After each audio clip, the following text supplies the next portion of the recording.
Do you still support the ANC and Cyril, especially because it's an election year? If you had to suggest to South Africans that, look, this is the party you should vote for, you still say we must vote ANC? I've always said that we must vote ANC because there is no alternative. If we want black people to continue to retain power in South Africa, and if we want a political party that is most likely to change black people's lives and has changed black people's lives, I actually believe and still maintain that it is the ANC. And the reason I say that is that currently they continue to hold the biggest black mandate in the country of any other political party. EFF is not yet close to holding the black mandate of the black people of South Africa. They do hold a lot of young people's mandate. They do hold a lot of young people's aspirations, but not all black people. We still got moderates. We still got people who are in the middle. We still got people that are on the total left and total right who support ANC, and they're black. They believe that the ANC is a moderate political party that will be able to deliver their aspirations. With the EFF, it's too left.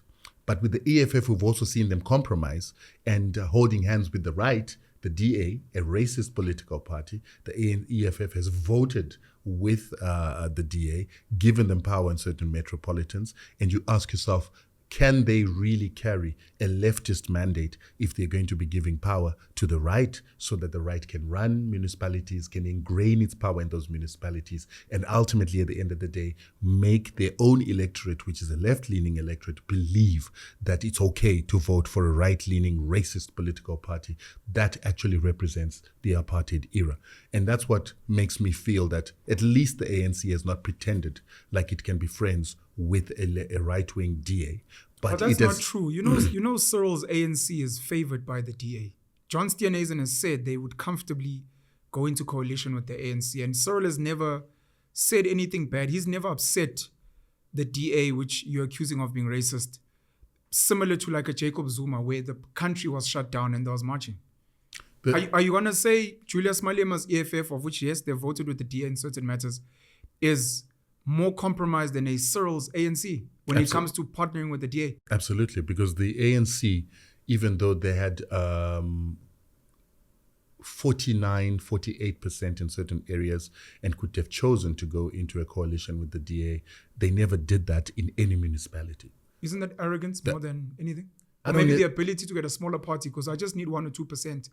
I don't need these guys with maybe 10, 15, because they're going to want more of a compromise. Well, the small party, maybe they just want one guy to be a face, or we can still bully them. These white guys are going to use this to try and throttle us. To me, the DA had less votes than the ANC, so they would never really be able to have as much power to tell the ANC what to do. And I think they could have reached a compromise with the DA if that's what people say the ANC wanted. Sure. But the reason they didn't go with the DA is they are clearly articulating that they've got very opposed or diametrically opposed objectives and ideologies that they don't feel that they can work together. They would have worked together all along. Sure. They would have had a very powerful government in the terms that they would be able to take their 35% and their 40%, put them together. It would give them quite an overwhelming majority, but they didn't. And I believe that the reason they didn't is because they feel that they are ideologically opposed, number one. Number two, the ANC's compromise has not been with a political ideology per se, much more than it has been about aligning with those who control the economy. And I believe that this comes all the way back from CODESA. There were certain promises made at CODESA by the business community to the ANC. Yeah. Do not destabilize the boat. Do not take our factors of production. Do not take the economy from us, and we will deliver in certain ways. We'll create jobs. We'll pay taxes. We will sponsor you politically to make sure that the ANC can always campaign to be in power.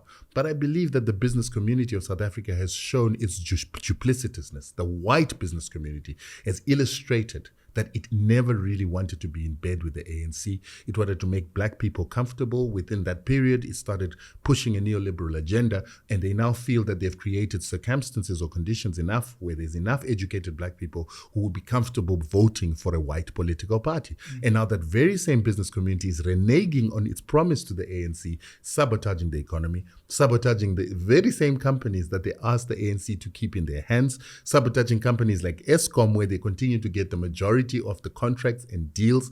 They're sabotaging them in order for the ANC to look bad so that people can begin to vote for a white party. And they're expecting black middle class, black executives, and black educated people to start voting for the DA. For me, this is a watershed moment because the ANC are beginning to realize that they never loved us.